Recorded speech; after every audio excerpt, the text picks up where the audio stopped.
Yeah, you gotta tilt it. See, to get the perfect shot, it'd be like that. See? Absolutely. Because then you're in it, and then people get context. Here's your context. Ben's right there. We're in a car. This is our counseling building. Here we go.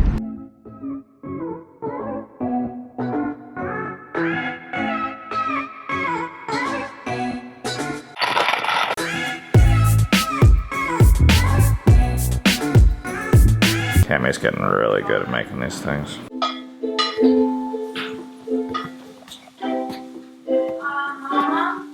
What? She comes at 9. Hey.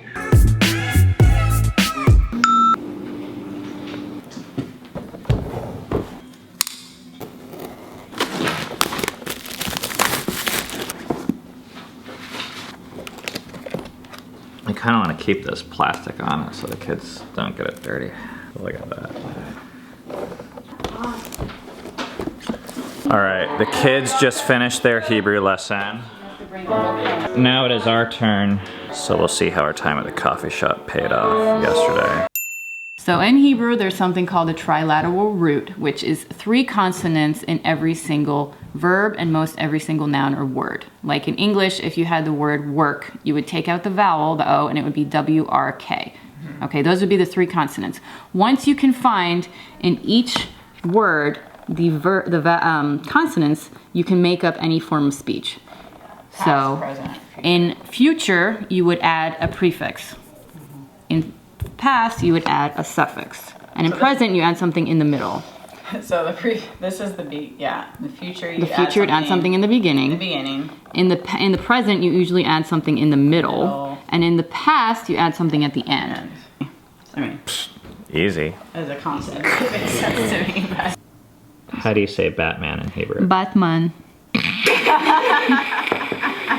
Crazy day today, lots going on. Right now we are heading out to lunch to check on how the kids did with their goals. They're making goals to help out with the vlog and social media feeds. And Dove got to choose where we're going today because she did the best on her goals last week. We got an A minus, an A minus, and an A over there, which means Dove gets to choose lunch next week. And now the kids are choosing 3 goals that they're gonna try and accomplish this week. And they're coming up with those goals right now. Seven, what's your goals? Well, I haven't written all of them down, but make 2 magic tricks, put 1 on the vlog, 1 on Instagram. And I only have 1 right now. No, 2. I want another music video. Oh my gosh. When you see that face, you know they're growing. Eden, what's your goal? I only have 1. Make a picture and post it. Okay, just got home. Now it's time to turn around and go back out. Ben and I are on our way to counseling. Man, I just realized how nice it is. I can see why Casey Neistat does this. We're going to counseling.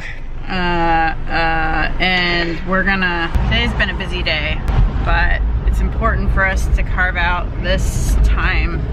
So, and it's just as important to carve out the decompressing time afterwards with something sweet.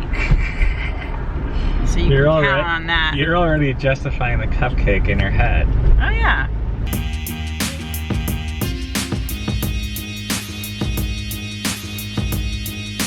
I'm coming back. I should have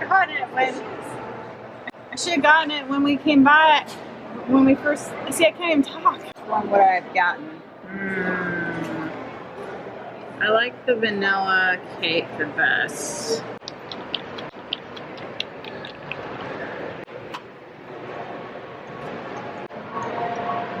It's time for a counseling debrief. Counseling appointment went good. The counseling appointment was fun until I got here and there was no cupcake. One of the things that came up today was we were going over this email that we had gotten from a friend. And this email from one perspective was really depressing because there were certain things being asked of us that we didn't think we could deliver on. But from another perspective, it offered a ton of hope because it showed us how much we actually have changed. Because a year ago, the way we would have responded to this email, maybe even 6 months ago, we would have felt all this obligation and this sense of power, that we could really help this person, and just seeing the difference inside of us that's happened, it's hard to measure it. You know, sometimes we're like, is this worth it? Are we getting our money's worth? Is this worth our time? And then every once in a while, we get this like benchmark, mile marker thing. We can look back and be like, oh my gosh. Clarity too. Yeah, this was like normal to us not too long ago. We've changed a ton. Yeah. And I would never go back. I'd pay $10,000 to just to not have to see the world that way. Yeah. It didn't feel like bondage at the time. Why are you looking at me like, sorry, I stole your cupcake or something? No, because I'm thinking.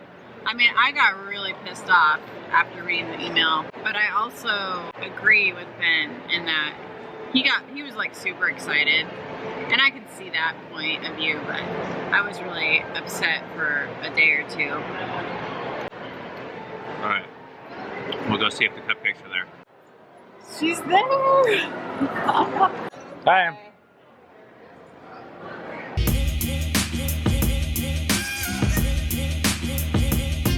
I feel bad eating this on camera. If someone was eating this on camera and I was watching it, I'd be like, what the f? Where's my cupcake? But watching this is voluntary, so. Come on, take a bite already.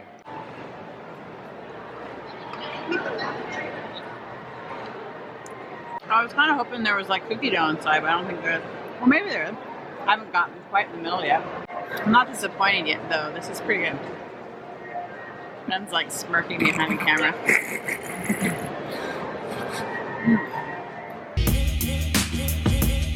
We are heading home right now to go for a run, and then we're going right back out to go on a date. So we're just like going home to run and then coming like right back for a date. But we need to be with our kids too. I kind of wanted to skip our run. Man, I could never find shoes around this house.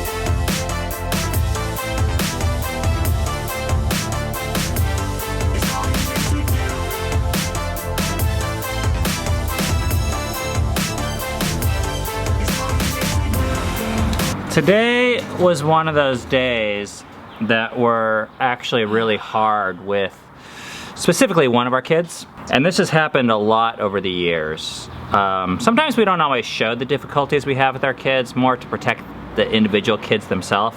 We do face challenges on our runs, I think a lot less than we used to. But today the scenario is one of our kids was saying their leg was hurting. And this is a really tough thing as a parent because I think the biggest fear is like, oh, doing permanent damage to my kid, or, you know, of course something optional like running. You feel stupid if you cause permanent damage to your kid, and then everyone would look at you and be like, well, of course you should have just stayed home, dummy.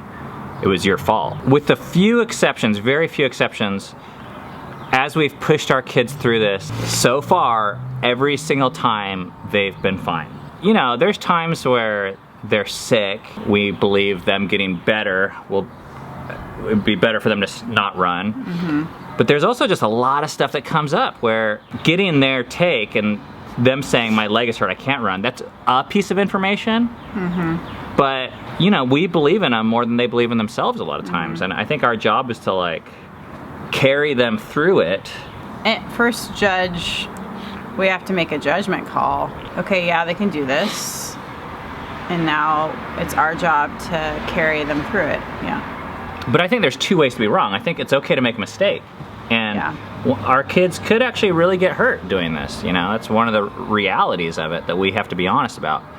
But also, if every time they said something was hard, we were like, okay, don't do it. Yeah. That's another equally dangerous mistake, I think.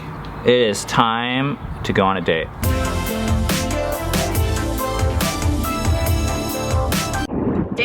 But for us, it's worth it. I remember the first time like we did it, and we paid like $40 for childcare. And I was like, holy crap, we didn't even get any food for that. But it still costs us something now. It's not money, but it's time away from the kids.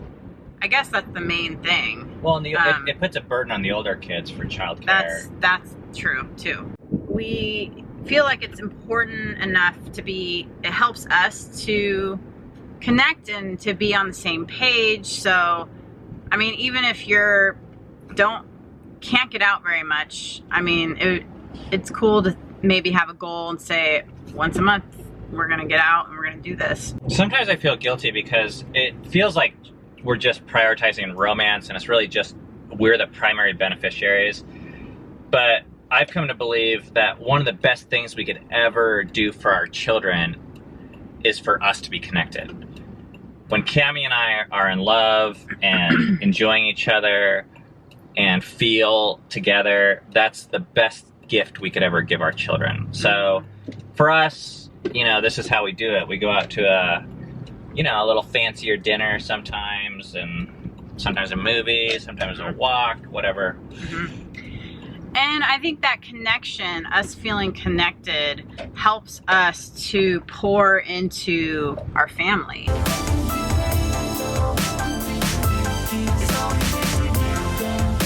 I am not sure how we ended up here, or how this drink ended up in front of me. But I'm not complaining.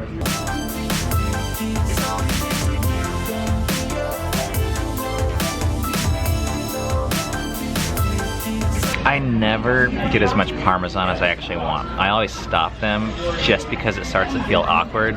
So the fun story behind this restaurant was this is where we used to go really for the first 5 years of our marriage, like for like our super fancy eating out. In case you haven't guessed it, we are at Olive Garden right now. And Cammie used to eat here like every week before she got married, and then she married me and we didn't have any money, so we could like not even afford to go to Olive Garden. But we came here maybe like once a month or something like that, and we would like share a meal. And then we got this white chocolate raspberry cheesecake, which they don't have. I was gonna get it just for nostalgic purposes. So it's kind of like memory lane coming back here for us.